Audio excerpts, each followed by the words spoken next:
Okujaguza kireke kya Holy Childhood mu district ya Kanungu kyebembirwe director abana n'emyeto mu diocese ya Kabare Reverend Father January no mu Kyankabizira obwabirajwe kire Bishop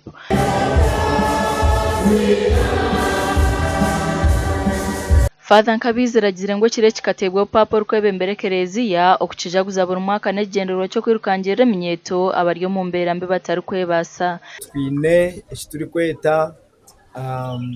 Pontifical Mission Society ebine bigombe omukereziya ebyatandikirweho papa okugira ngo bibase kuyamba abantu rero na munonga nk'ekya Holy Childhood no kugira ngo abana babase kugira umutima gwo kuyamba abana bagenzi babo ekyo kureberaho moto ya Holy Childhood y'ekigombe ekyo negira ngo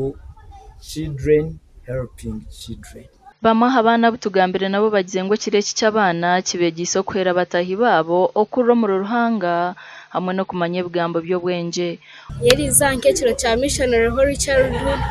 nayegamo kuyamba abana bagenzi banje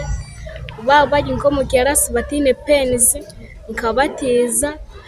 turi nko mu construction batine every needed materials needed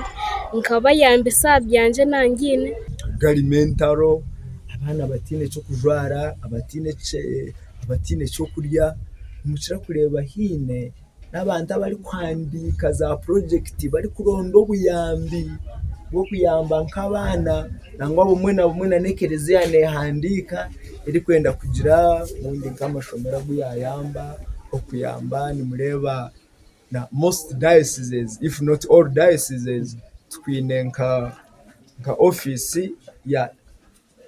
orphans and vulnerable children obuyambo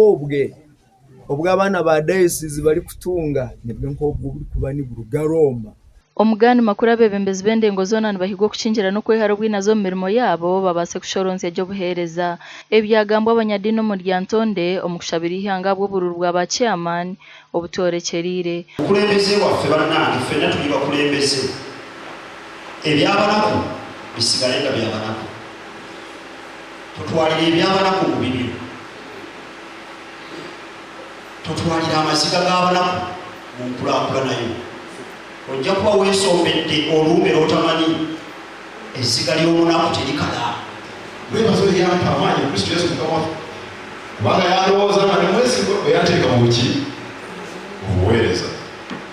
kaakati obwesigwa bwo ojja kuba okoze bubi nga Father bayigiriza nga otatuukiriza ekyo oburinganiza omwe n'okutiina mukama mu byo buri mwebembezi ayine kukora kureeta obusinge omu bantu are trying to do one thing that is justice. Justice. And the golden rule